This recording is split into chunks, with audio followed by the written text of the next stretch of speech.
Colleagues, it's 2009 fingers Machilo.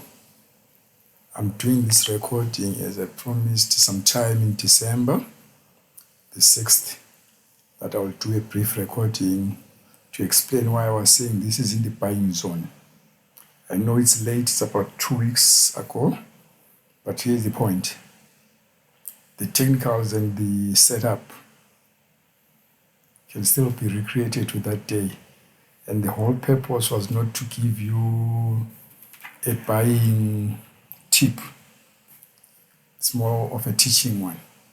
So if you learn the setup, I will explain as it was on that day and apply it going forward and add it to your technical analysis arsenal, then you're better off. That's the whole intention. So I was looking at this company called MELI. It's very difficult to explain, to pronounce the name, but it's in the same group as Alibaba for China, C for Indonesia, China there, South Asia, sorry. Then MELI is the South American version of those companies. Why did I think this was in the buy zone? Let's go to my chart. Here's the chart. The red line represents the line on the 6th. I'll just go to the daily chart for clarity there. But I want to explain it from a weekly chart first up. Here I'm just explaining to you to see where does this line fit in. If you look at the bottom of the chart there, you'll realize that it's on the 6th of December.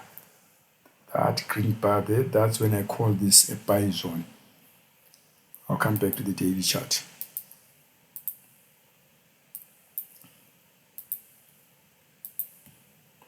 Just for those who have not been following my videos in the past, I don't post it regularly. There are situations where you call a dip, a buy zone. Most people will come up and tell you that buy the dip. It's not easy, and it's not psychologically easy also to buy at that level. But I'll show you some tips here. I'll use the popular stochastic. Whenever it pops below its lower band line of 20, this one there, this would constitute somewhere in October there, 2019, somewhere we would call a buy zone. April, around 2020 April, and May 2021, and recently the December zone. Those are the tips when it's below its lower line. And it's even better when that is matched with the RSI. The RSI they touched during the October dip. It was below its lower line of 30 in the March 2020 zone. That was a dip. Then there was another dip here in the this period in the May 2021 time, and now it's clearly below also on the RSI in this end of November, December, early December period. That's why I call it a dip. Why? These two were below, and also key for me, even before I start looking at the RSI and the stochastic, these are called stock RSI indicators, different time frames. When all of them group like here, there, I know I'm in a buying zone. Here they did not all group nicely. Then they were all grouped here. This is a buy zone. When you keep going backwards, whenever I see all of them grouped, like in this zone here, I know I'm dealing with a buying zone. So I have several indications when all of them match up, I know I'm in a truly buy zone. Here's another strong buy zone I was in here when they were all grouped there. RSI below, stochastic below. It was somewhere in the September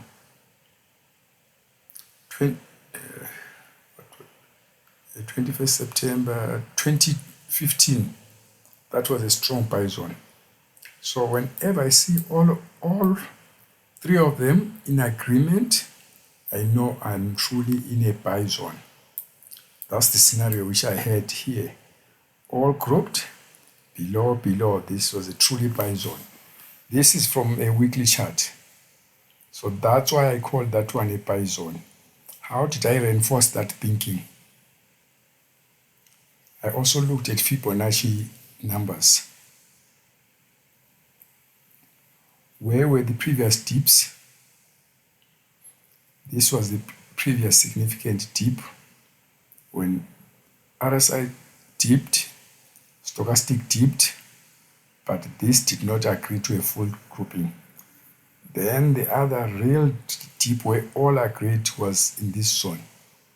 So what I did is I took these dips, these two dips, I did a Fibonacci retracement to see whether this is significant as far as Fibonacci is concerned. So this was the other dip where all of them agreed.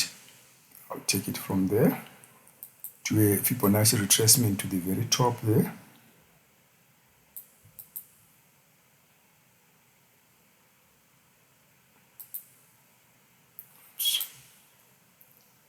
Okay, first thing up, all the lines which are not of any significance, I'm removing.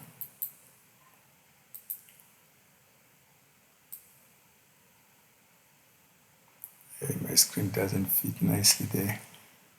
I'll go this way. So all the these lines up to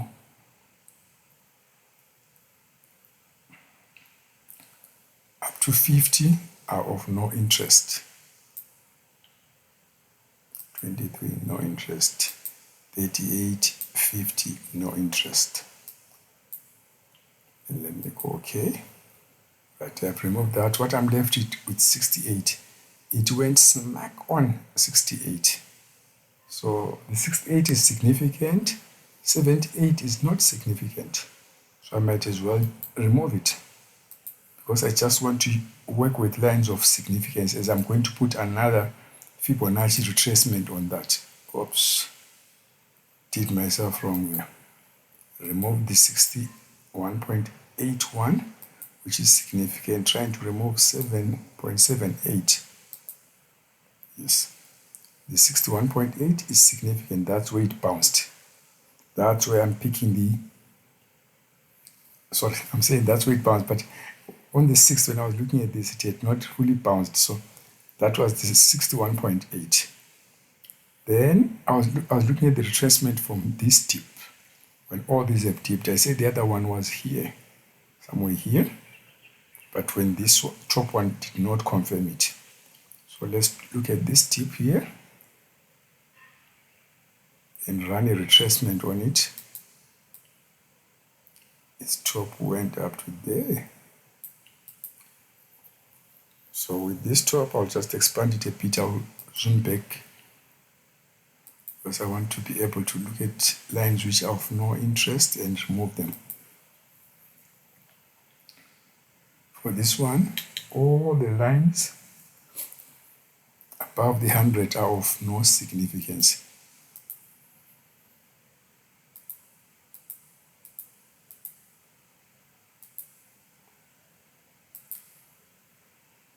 Yes, the lines of significance, 0, 100.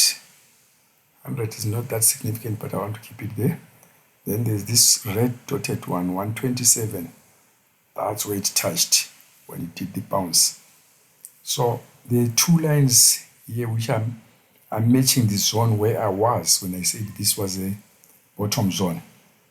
In the bigger time frame, in this bigger deep zone, it was the 61.8. In this shorter deep zone, it was the 127 extension. So they all came together there. So Fibonacci had a convergence zone of the two dips. My other indicators were telling me this is a buy zone. So in all, I had lots of confirmation that this is a potential buy zone. 14 days down the line, it went up, it went up. So it has actually moved up from this bottom there. Oh, no.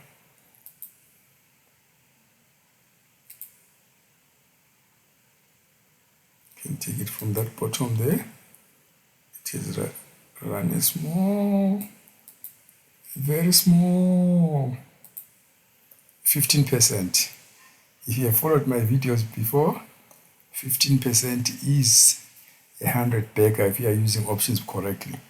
If you get a 15% move using options correctly, you would have scored yourself already 100 bagger return on this one due to that move. This is the explanation for MEL. When I said it was a buy zone, on the 14 days later, it has moved more than 15%. Good options construction would have given you 100% return with lots of security. So, going back to my promise that I will do a brief video illustrating why it's a buy zone, that's done.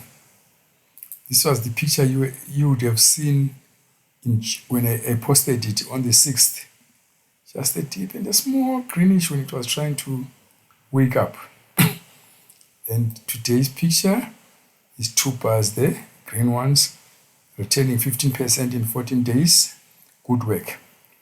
I've explained key things to take away with is stochastic was below, RSI was below. Most people can easily have these two charts. If on these two charts, both of them are agreeing that this is a dip, then you are in a better zone. Put a Fibonacci there and it also confirms the dip. Then you know you are talking about a dip and you can now start having the discussions about buying a dip.